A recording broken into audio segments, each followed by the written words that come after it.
Welcome to my channel set tax சேனலுக்கு உங்களை அன்புடன் வரவேற்கிறேன்.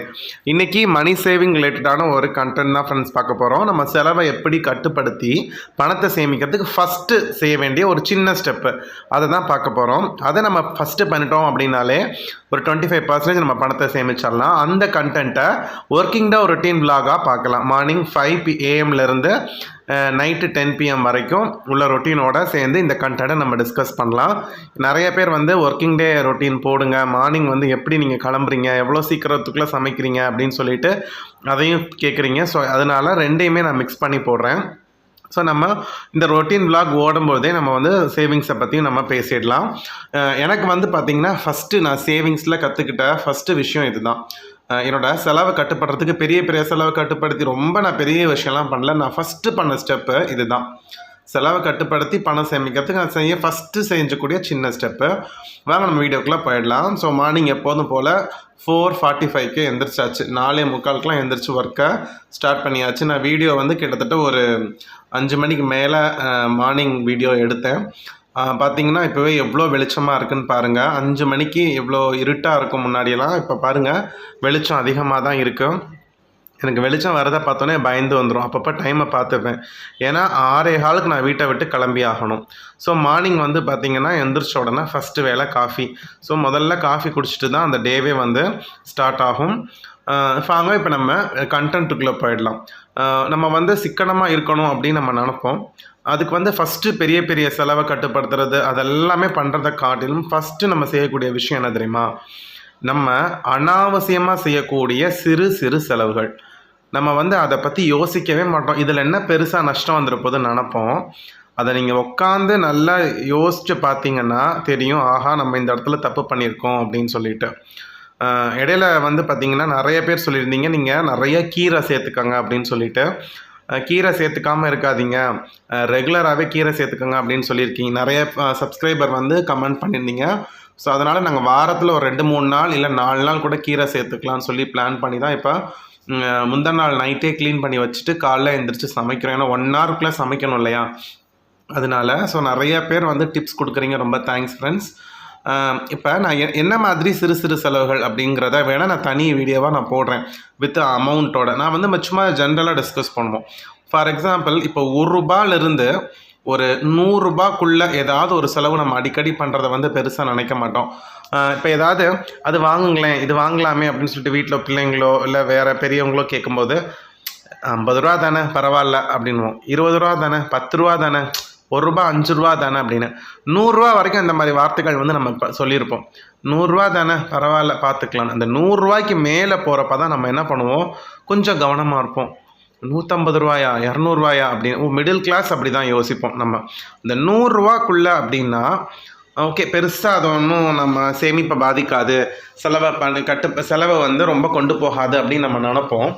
ஆனால் அந்த மாதிரி தப்பை நம்ம அடிக்கடி பண்ணோன்னா யோசித்து பாருங்கள் எந்த அளவுக்கு நமக்கு பணம் வீணாகுது.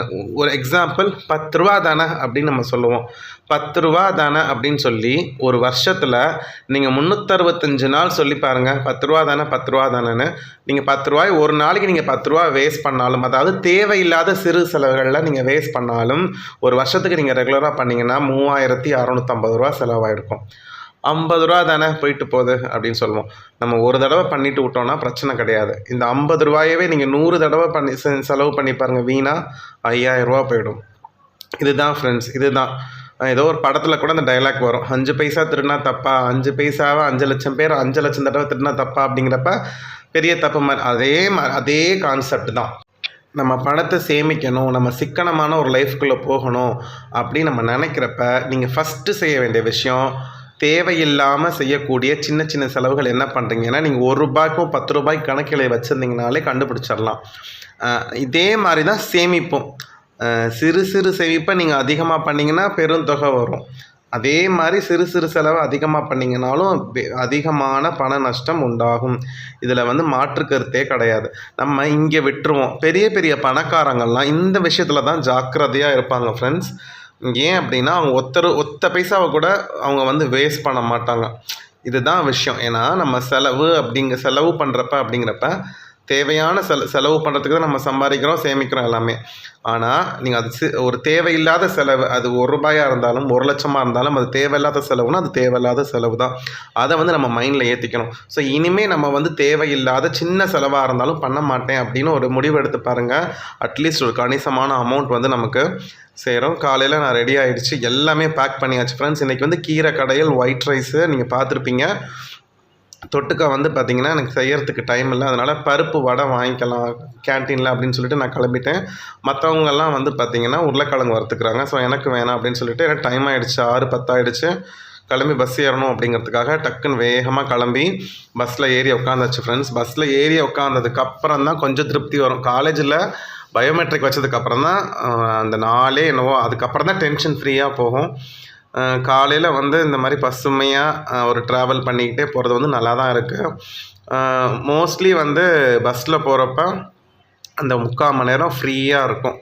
காலையில் பெருசாக கூட்டம் இருக்காது, உட்கார இடம் கிடச்சிரும். அதனால் இந்த மொமெண்ட் வந்து நான் நல்லா என்ஜாய் பண்ணுவேன். ட்ராவல் அப்படின்னு சொல்லி நம்ம சலிச்சிக்காமல் அந்த நேச்சர் அமௌண்ட் கிடைக்குதுன்னு சொல்லிவிட்டு நம்ம திருப்திப்பட்டுக்க வேண்டியதான். ஸோ மார்னிங் போயிட்டு காலேஜ்லாம் முடிச்சுட்டு வீடு ரிட்டர்ன் ஆகிறதுக்கு எனக்கு 4:30 மணி ஆகிடுச்சு. பசங்களெல்லாம் கூட்டிகிட்டு வந்துட்டேன். ஸோ வீட்டில் ஒய்ஃப் வந்து ஸ்நாக்ஸ் போட்டுட்டு இருந்தாங்க. ஏன்னா ஸ்நாக்ஸ் காசு எல்லாமே தீர்ந்துருச்சு, மாத கடைசி ஆகிடுச்சு இல்லையா. அதனால் வீட்டிலையே இருக்கிறத வச்சு ஸ்நாக்ஸ் பண்ணிக்கோங்க அப்படின்னப்ப அவங்க தான் அப்போ மாதிரி சுட்டு தரேன் அப்படின்னு சொல்லிட்டு பசங்களுக்கு இனிப்பப்பம் செஞ்சிட்ருந்தாங்க. மோஸ்ட்லி இப்போ நான் எண்ணெயில் மூழ்கி வரக்கூடிய உணவுப் பொருட்களை கம்மி பண்ணிட்டேன். உளுந்த வடை ரொம்ப பிடிக்கும். ஸோ வாரத்தில் 1 நாள் 2 நாள் அவ்வளோதான். காலேஜில் கூட நான் வந்து காஃபி எடுத்துகிட்டு போயிடுறது, அப்படியே எடுத்துகிட்டு போக மறந்தாலும் காஃபி மட்டும்தான் வாங்கி குடிப்பேன்.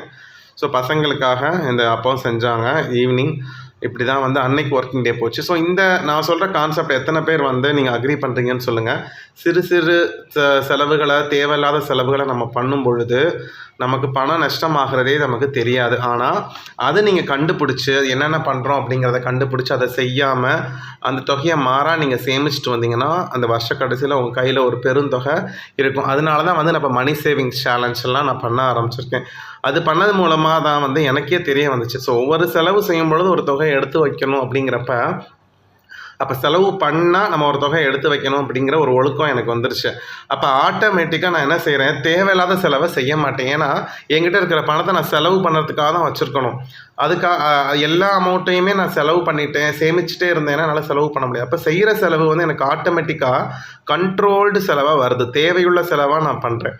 அதில் ஒரு சிறு தொகையை செய்கிறேன். அப்போ அந்த எனக்கு செலவில் ஒரு ரொட்டீன் வந்து வந்துடுது, தேவையில்லாத செலவை செய்ய வேணாமே அப்படின்னு சொல்லிட்டு. ஈவினிங் வந்து பார்த்திங்கன்னா பசங்களுக்கும் சொல்லி கொடுத்துட்டு எனக்கு அடுத்த நாளைக்குரிய நோட்ஸ் ப்ரிப்பேர் பண்ணணும், ரஃப் நோட்ஸ் எடுத்துகிட்டு அதுக்கப்புறம் பிபிடி வேறு ரெடி பண்ணணும். இப்போ ஸ்மார்ட் கிளாஸ் தான் பசங்களுக்கு எடுக்கணும் அப்படின்னு சொல்லிட்டாங்க. இன்னொன்று பசங்க இப்போ ஃபஸ்ட் இயர் 3rd இயர் படிக்கிற பசங்களுக்கு பிரச்சனை கிடையாது, 2nd இயர் 3rd இயர் பிரச்சனை இல்லை. ஃபஸ்ட் இயர் படித்த பசங்க தமிழ் மீடியம் இங்கிலீஷ் மீடியம் 2 மீடியம்லேருந்து வந்திருக்கிறதுனால அவங்களுக்கு புரிகிற மாதிரி கொஞ்சம் சிம்பிளான வேர்ட்ஸ் வந்து யூஸ் பண்ணணும். அதே சமயம் டஃப்பான வேர்ட்ஸும் அவங்களுக்கு நம்ம இன்ட்ரடியூஸ் பண்ணணும், தெரிய வைக்கணும். அப்படிங்கிறதுனால பவர் பாயிண்ட் வந்து கொஞ்சம் கேர்ஃபுல்லாக தான் ப்ரிப்பேர் பண்ணணும். ஸோ அந்த மாதிரி வேலை தான் ஈவினிங் எனக்கு ரொட்டீன்லாம் போகும். பசங்களுக்கு சொல்லிக் கொடுக்குறது, என்னோட அடுத்த நாள் கிளாஸுக்கான நோட்ஸ் ப்ரிப்பேர் பண்ணுறது, இது எல்லாமே வந்து பார்த்திங்கன்னா ஈவினிங் ஒரு 8:30க்குள்ளே முடிச்சிடணும். அதனால தான் வீடியோ போட ரொம்ப சிரமமாக இருக்குது ஃப்ரெண்ட்ஸ். நைட்டு அன்றைக்கி வந்து பார்த்திங்கன்னா தோசையும் தக்காளி தொக்கும் செஞ்சுட்ருந்தோம். ஏன்னா தக்காளி தொக்கு நைட்டு செஞ்சுட்டா அடுத்த நாள் காலையிலையும் அதை எடுத்துகிட்டு போயிடலாம். நான் வந்து தக்காளி தொக்கு கொஞ்சம் தண்ணியாக இருக்கும் போதே எடுத்து சாப்பிட்ருவேன், எனக்கு அதுதான் ரொம்ப பிடிக்கும். எனக்கு தோசைக்கு எடுத்துகிட்டு கொஞ்சோண்டு எடுத்து வச்சுட்டு மிச்சத்தை அவங்க நல்லா சுண்டை வச்சு அடுத்த நாளைக்கு ரெடி பண்ணிட்டாங்க, எடுத்து வச்சுட்டாங்க ஃப்ரிட்ஜில். ஸோ இதோட இந்த விலாகை முடிச்சுக்கிறேன் ஃப்ரெண்ட்ஸ். இந்த வீடியோ உங்களுக்கு பிடிச்சிருக்கும்னு நம்புகிறேன். பிடிச்சிருந்தா இந்த வீடியோ பற்றின கமெண்ட்டாக மறக்காமல் கமெண்ட் பாக்ஸில் சொல்லுங்கள், உங்கள் ஃப்ரெண்ட்ஸ்க்கு ஷேர் பண்ணுங்கள். அடுத்த வீடியோவில் உங்கள் எல்லாரையும் பார்க்குறேன். Bye friends.